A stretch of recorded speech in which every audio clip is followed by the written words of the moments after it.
Hi everyone, welcome to our channel. So నాకెందుకో అందరూ ఇమాన్యుయల్ని తనూజ అని పెడుతున్నారు విన్నర్గా. సో కళ్యాణ్ ఒకరే పెట్టారు, డిమాన్ ఒకరే పెట్టారు. నాకు ఎక్కడో కొడుతుందబ్బా. కళ్యాణ్ విన్నర్ అవుతాడేమో పుసుకుమని అనిపిస్తుంది. నాకెందుకో గట్టిగా కొడుతోంది. చూద్దాం మరి ముందు ముందు ఎలా గేమ్ ఎలా మారబోతుందో. కానీ కళ్యాణ్కి అయితే చాలా చాలా హింట్స్ వచ్చాయి ఈరోజు. నువ్వు బాగా ఆడుతున్నావు అన్నాడు, నువ్వు చాలా పాజిటివ్గా ఉన్నావు అన్నాడు. సో దివ్యకు ఒక వీడియోకి మించి ఒక వీడియో ప్లే చేస్తూనే ఉన్నాడు కళ్యాణ్కి అర్థమయ్యే వరకు. కళ్యాణ్ ఎందుకంటే అర్థం చేసుకోవట్లేదు, దివ్య నాకు చెప్పింది, సో దివ్య నాకు ఇలా అయింది ఇలా అయింది అని చెప్తున్నాడు తప్ప అస్సలు వినట్లేదని చెప్పేసి ఒక వీడియో తర్వాత ఒక వీడియో తర్వాత నాన్ స్టాప్గా వీడియోస్ ప్లే చేశాడు. భరణిని తీసేయకుండా చేసింది అని కూడా ప్లే చేశాడు. నాకు చెప్పింది సార్ అన్నా కూడా లాస్ట్కి నేను ఇంకెవరిని నమ్మను అనే స్టేజ్కి తీసుకొచ్చేలాగా చేశాడు అనిపిస్తుంది నాకు. దివ్యానైతే మరి ఫుల్ వీడియోస్ ఎక్స్పోజ్ చేశాడు దివ్యాని అనిపించింది. నిజంగా దివ్య మొహం అయితే వాడిపోయిందబ్బా.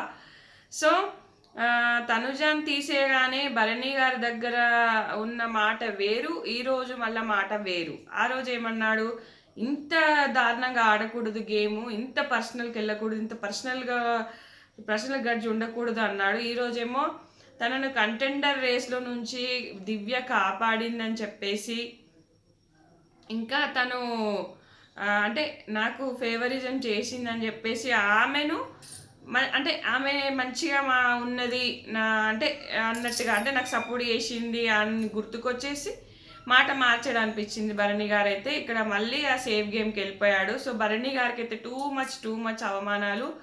అసలు ఇంత ఘోరమైన అవమానాలు ఎవ్వరికి ఏ కంటెస్టెంట్స్కి చూడలేదు. చాలా అసలు పాపం ఆయన ఇప్పటికైనా తేరుకొని లేచి ఆ దివ్యతో కానీ వీళ్ళతో కానీ మాట్లాడకుండా గేమ్ ఆడితే బాగుంటుంది అనిపిస్తుంది. సో దివ్య తనను తాను సమర్థించుకునే ప్రయత్నం చేసినా కూడా నాకు సారేనా అక్కడ మాట్లాడిచ్చేది. నాకు సార్ మాటలు ఒక రేంజ్లో ఉంటాయి అబ్బా. ఆయనని ఎదురు తిరిగి ఎవరు మాట్లాడలేరు. ఫ్యూచర్లో ఏ హోస్ట్ వచ్చినా కూడా ఇంత మెచ్యూర్గా, అంటే ఆయన చాలా అనుభవజ్ఞుడు, చాలా చూశాడు జీవితంలో, ఆయనకు భయపడతారు కంటెస్టెంట్స్. సో ఈయనంత మెచ్యూరిటీగా నేను ఎవ్వరు మాట్లాడతారంటే నేను అసలు నొప్పుకోను. నాకు సార్ ప్రతి మాటలో ప్రతిదీ బాగా మాట్లాడతారు. అప్పటికప్పుడు వాళ్ళకి కౌంటర్ వేస్తాడు, అప్పటికప్పుడు వాళ్ళు నోరు మూసుకుంటారు. అట్లా ఉంటుంది నాకు సార్ హోస్టింగ్. ఈయన బాగాలేదు అంటారు. పోయినసారి ఏంటంటే అన్ని వాళ్ళ ఫ్యామిలీ ఇష్యూస్ వల్ల ఆయన సరిగా హోస్టింగ్ చేయలేకపోయారు. కానీ ఈసారి ట్రోల్స్ కానీ వైరల్ అయిన వీడియోస్ కానీ ప్రతిదీ అడుగుతున్నాడు, ప్రతి audience question point of view చూస్తున్నాడు అనిపిస్తుంది. సో పోయినసారి కళ్యాణ్ని డిస్కరేజ్ చేశారంటే ఈసారి మళ్ళీ ఎంకరేజ్మెంట్ చేశాడు. అంటే ఆడియన్స్ పాయింట్ ఆఫ్ వ్యూలోనే మాట్లాడుతున్నాడు అనిపిస్తుంది నాకైతే. నిజంగా సూపర్ అసలు హోస్టింగ్. సో ఇక్కడ గౌరవ్ని కూడా కొంచెం పాయింట్అవుట్ చేస్తే గౌరవ్ కూడా ముందుకెళ్ళే అవకాశం ఉంది.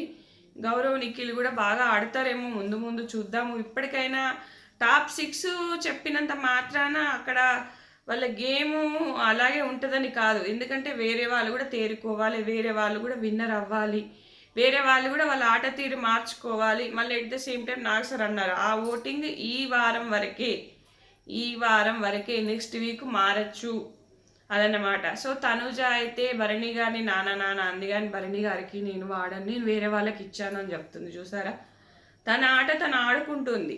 చెలుక తను భరణిని అసలు డిస్టర్బ్ చేయలేదు ఈ వీక్. ఇప్పుడు వచ్చినప్పటి నుంచి అయితే ఒక రోజు 2 రోజులు మాట్లాడిన తర్వాత పక్కకు జరిగిపోయింది. తనకు అర్థమైంది దివ్యానే పక్కకు జరగట్లేదు, దివ్యానే చెడదొబ్బుతుంది భరణి గారి గేమ్. కానీ భరణి గారికి టూ మచ్ అబ్బా, అసలు బాగా అవమానాలు జరుగుతున్నాయి ఆయనకు అనిపిస్తుంది నాకు. నిజంగా ఆ ఏజ్లో అదంతా తట్టుకొని నిలబడడం అనేది అంత నాట్ ఈజీ థింగ్ అనిపించింది నాకు. సో నిజానికి ఇమ్ము బయటపడ్డాడు చూసారా, ఇమ్ము నిజంగా భయపడుతున్నాడు నామినేషన్స్కి. అందుకే అంత గట్టిగా నేను అవ్వాలి, నేను కెప్టెన్ అవుతే నామినేషన్లో నామినేషన్ నిజంగానే భయపడుతున్నాడు. నాకు సార్ అదే చెప్పాడు, వన్స్ నామినేషన్లోకి వస్తే వెళ్ళిపోతావు అన్నట్టుగా చెప్పాడు కదా. అసలు సూపరు నిజంగా. అందుకే భయపడి ఆయన ఇది అవుతున్నాడు అనిపించింది. సో ఇంకా చూద్దాం ముందు గేమ్ ఎలా మారబోతుందో, ఎలా ఉండబోతోందో. ఖచ్చితంగా ఈసారి ఇమాన్యుయల్ భయపడుతున్నాడు అని అర్థమైంది కాబట్టి ఖచ్చితంగా ఈ వీక్ కాకపోతే నెక్స్ట్ వీక్ ఖచ్చితంగా నామినేషన్లోకి వస్తాడు.